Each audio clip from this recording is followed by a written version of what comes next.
Good morning, everybody, and welcome to the morning routine. It is Wednesday morning, September the 6th, 2017. So glad you guys are here this morning. It is great to see you in the middle of a week. It's great to see you every single day, let's be honest. But, it's the middle of the week, so I might as well just point that out. So it is Wednesday, which normally is one of my favorite days of the week because it is 3D day, which, for those who don't know what 3D is our student program at our church that I get to hang out with in the evenings and on Wednesday nights, and I love it. So today is a great morning. Good morning, everybody who's saying good morning. Tom and Chrissy and Sean, and I missed somebody, I don't know who. So everybody's jumping on so fast. It's so good to see everybody this morning. So I want to remind everybody, and the Wilsons, that's who I missed. So I just want to remind everybody that when you can, if you're watching on Facebook Live, or if you're watching on YouTube Live or recorded later on, or if you're listening to the podcast, please, when you have a chance, if you think it's worth it, to subscribe, like, comment on the podcast. If you leave a review, these things are the things that help the morning routine actually get found by other people, because I don't push it out in any platform in any way just to my friends and put it in their in acquaintances and people that I know, to put it in front of their face. I want this thing to go organically, and I wanted to people to find it that it's because a friend of theirs recommended it, not because I recommended it. So especially on the podcast, if you review it and like it, that really puts it into the thing where other people can find it. If nobody ever does, then they never find it. So, but if you have the time and if you feel so called. So, this morning I was getting dressed and getting ready and came down here for the morning routine. And I'm like, how many brands do I have on all my stuff, like clothing and stuff? And I don't buy them because of the brands. I mean, look, this morning I'm rocking a new hat. It says Almond Joy on it. It's not my hat. It was Evan's hat, but I saw it and I was like, you know what? I never wore that hat before. So I got Almond Joy hat. I got a shirt that says Converse on it. I got a CIA mug. I mean, what the heck? I need to buy some mugs and shirts and hats and stuff that have, like, I don't know, stuff that I want to promote. I don't want to really promote Almond Joy, So, although if they want to send me a couple bucks, I'd be happy to promote Almond Joy. I can be bought for a small fee. That's so funny. So, but anyways, I hope everybody's week is going along quite nicely. And I got a couple stories to share, some quick stuff this morning. Just the way it lined up, this morning seemed to be, a little quicker material. So, but that's okay. So the first story, before we get in, do you guys see this hurricane that's blowing in towards Florida? This thing is scary. I got to tell you, I was just looking at a little recap on the news this morning, and that's right, Tom. You make it, and I'll promote the Tom Funk shave butter. That's right. So that was a great idea we had for guys who needed to shave their head, to have some shave butter. But anyways, this hurricane is so big, they're saying that it's one of the largest hurricanes in history as far as size right now on the news. I was just watching it a minute ago. And it's blowing towards Florida. Hopefully it takes a turn or something happens, because that thing is scary, man. We don't need another one of these things after we just got done with what happened down in Texas. And it's still going on as far as, it's not, that's the one thing with my mind, is the storm is over and now it's move on. Well, it's not move on. Like, these people in Texas are devastated, homeless, some jobless. That's going to be a long time. We don't need another one in Florida. But anyway, so... okay, stories. So story. I have a story here. This is interesting. Listen to this one. I have to find a new word for interesting because I use that word a lot. But this is engaging. Yes, this is engaging. Google and Walmart are in cahoots. Did you hear that? Google and Walmart are now in cahoots. They are testing the notion that an enemy's enemy is a friend. The two companies said Google will start offering Walmart products to people who shop on Google Express, the company's online shopping mall. The partnership is a testament to the mutual threat facing both companies from, you guessed it, Amazon, which I just heard there's people in islands and in Florida where there's nothing left in the stores. The guy found a way around it by ordering on Amazon, because Amazon will ship into Florida even though the stores are empty. So These guys, Google and Walmart, have joined together to compete against Amazon and Amazon's dominance. They foresaw Walmart customers reordering items that they purchased in the past by speaking to Google Home. The eventual plan is for Walmart customers to also shop using the Google Assistant, the AI software assistant found in smartphones running Google's Android software. Walmart customers can link, listen to this, Walmart customers can link their accounts to Google, allowing the technology giant to learn their past shopping behavior to better predict what they want in the future. Dun, dun, dun. Google said that because more than 20% of searches conducted on smartphones these days are done by voice, it expects voice-based shopping to be not far behind. If Amazon is a department store with just about everything inside, then Google Express is a shopping mall populated by different retailers. There are more than 50 retailers in Google Express, including Target and Costco and Walmart now. Inside Google Express, a search for toothpaste will bring back options from about a dozen different retailers. So you see the comparison on how they act, right? So this is big, man. These two giants have teamed together to try to stop that Amazon. Amazon is rocking, man. Good for them. That's fascinating. You know, I love it. That kind of ingenuity, entrepreneurship, that they can figure out what we as consumers want and make it available and then tie us into it. Brilliance. I love it. Brilliance. So, but next step, next story. So this, you know, I've had conversations recently with two different people on two different occasions about the idea of tipping, okay? And so when you go, I guess the question is, when do you tip and when don't you tip?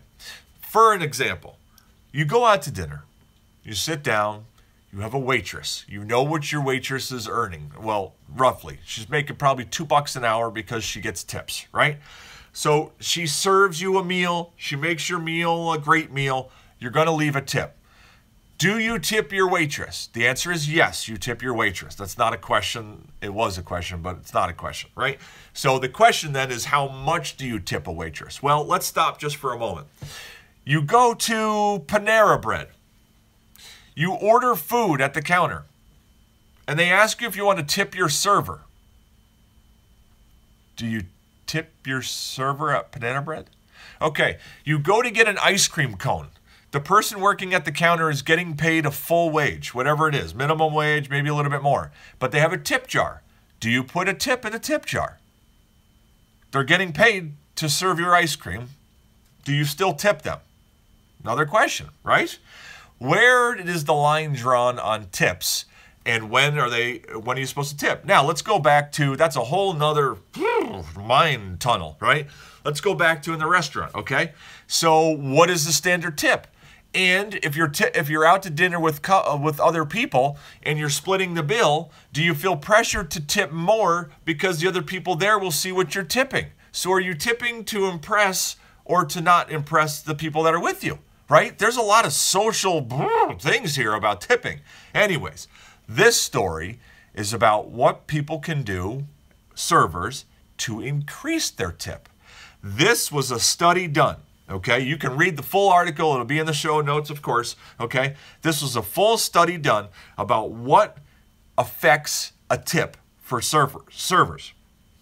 Researchers found that the average tip from diners who were offered wrapped chocolates with their check was 18%, but it was only 15% under normal circumstances.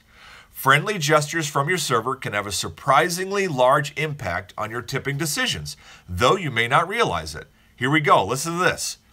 Tips go up 2 percentage points if a server writes "thank you" on the back of your check. It goes up 4 percentage points if a server notes on the back of a bill that the forecast is for good weather tomorrow, which I've never had, okay? Nobody has ever written the forecast on my bill. It goes up 8 percentage points if a server introduces themselves by name. Interesting.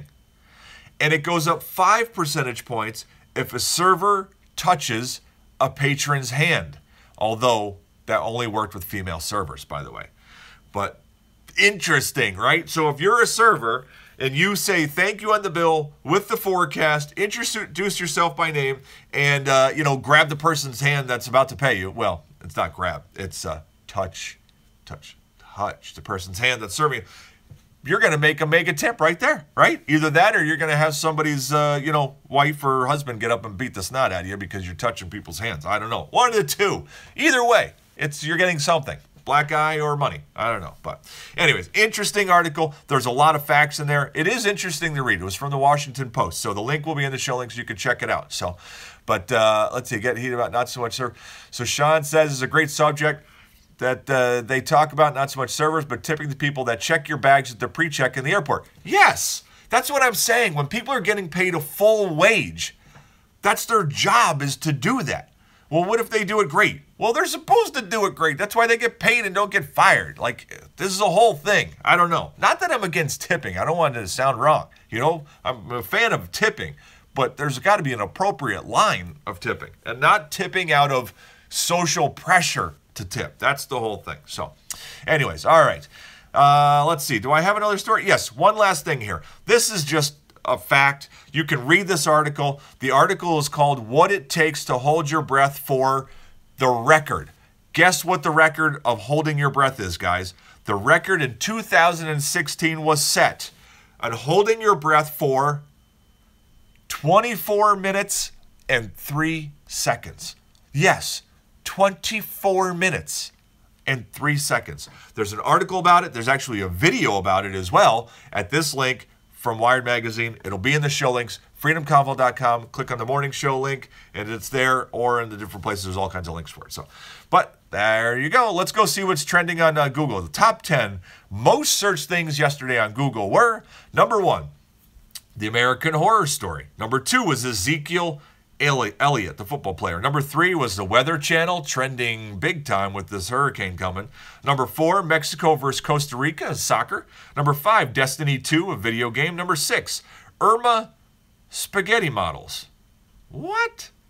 Okay. Number 7, Weather Underground. Number 8, Tillman Fertitta.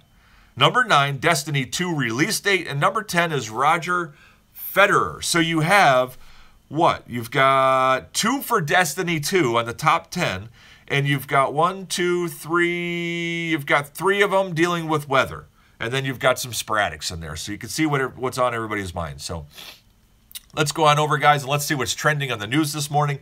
Top of the list, Ryanair to cut carry-on allowance to 1 item. I've never been on Ryanair, so it's okay with me. Next is Hurricane Irma.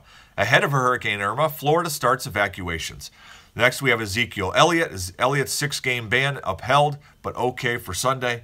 After that, we have the University of Utah hospital officer who arrested Utah nurse fired from paramedic job. It's probably pretty smart. And they changed hospital policy.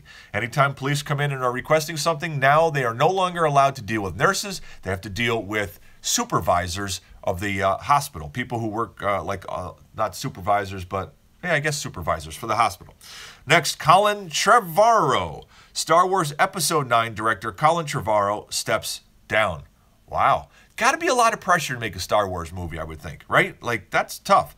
Next, European Court of Justice. EU court dismisses Hungary Slovak case against taking refugees. Next, the Nissan Leaf. Nissan reveals a new Leaf, putting pressure on electric car rivals.